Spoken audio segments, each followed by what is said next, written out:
I'm trying to get a free game, ladies and gentlemen. Come on, let's get with the program here.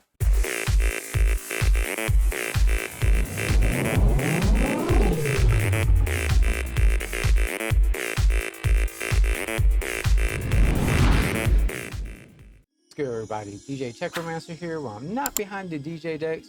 I'm talking about games, tech, and more. So this is an update from a video that I did last week where I was talking about having trouble trying to pick a GPU for my new build because I wanted to do AV1 encoding, but there is a lot of GPUs that are over 8 gigs at decent prices, and I'm trying to decide which is more relevant. Well, a fellow YouTuber did a video. His name is Daniel Owen. I'll have the video linked in the description. But he did a video about how the Nvidia cards, he did a look at the 4060 Ti 8 gig versus the 4060 Ti 16 gig. Wow, I can't talk tonight, but it is what it is. And watching the video, it really does show that yes, you can get away with 8 gigs, but if you're buying a new GPU in 2023, it's probably better to get a GPU higher than 8 gigs due to a lot of factors. Definitely check out the video because it's very interesting. And while I was watching the video, I came to the bright idea of, watching our 10 gigs or higher. So I just went ahead and did a quick search on Newegg because unfortunately the pricing is not quite the same on Amazon, and that makes me a little bit upset, but let me just show you. So right here, let me full screen this real quick. I'm just doing a comparison, but you can see that there is a 10 gig model of the 6700. It's not the XT, it's just the 6700. But the 10 gig one is under 300 bucks, which is tempting. Now, I will say, due to the comparison, even Newegg is saying your best bang for your dollar is probably the 6700 XT, which is at 329 bucks and does very well. And there was at one point, I don't know what happened, but there was a 6750 XT at the same price as the 6700, but I guess they figured they needed to bump the price. But this is $20 more than that. And still a 12 gig card, it's just faster clock speed. So, and not by much. If you go down here and take a look, it's literally not by much. Like stream processor is the same. It's literally the boost clock is slightly different. I'm pretty sure the core clock, even though there's a show here, is the same. Everything else about it is pretty much the same. So in a way, paying the extra 20 bucks for a slight boost might not be worth it. So the 6700 XT is definitely a look. However, when I was watching Daniel Owen's findings of his nice little, basically scientific experiment with the two GPUs, there was only one game that really went over past 10 gigabyte allocation for games. And even watching the allocation, it never went past 12. So technically, I should be fine with the 6700 XT. However, because I'm a frugal bastard, best believe, I am thinking of just grabbing the RX 6700. I wish they made a 7700 at the same price, because I would get it and get the AV1 encoding. But you know what? At this point, throw AV1 encoding out the window. I'll just have to deal until I find or am able to do a workaround. So I guess this is a good segue to tell you what's been going on, why I haven't streamed in the last couple of months.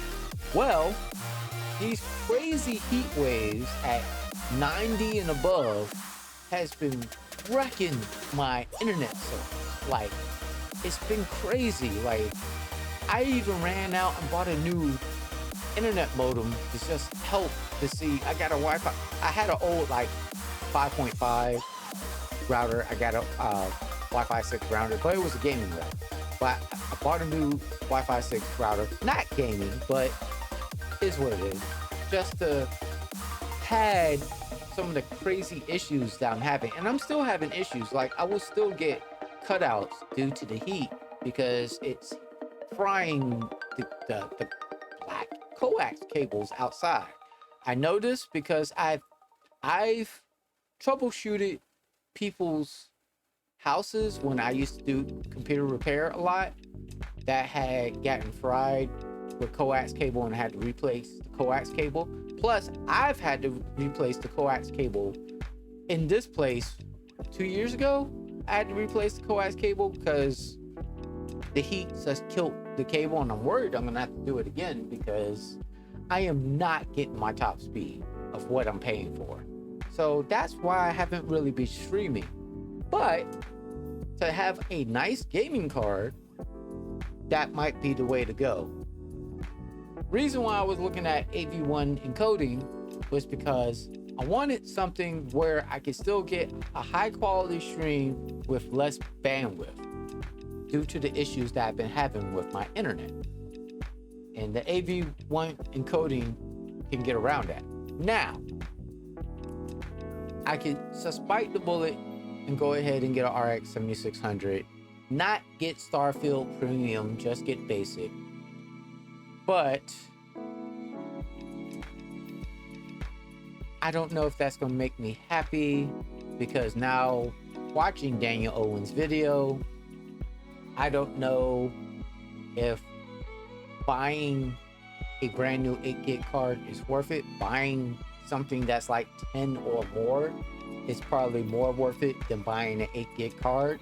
But let me know your thoughts, because I thank you for those that, wasn't many of you, that actually commented on the last video and we had like an actual discussion about cards and all that.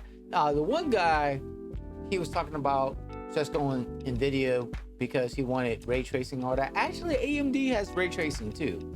It's just, let's be honest, Nvidia, better ray tracing.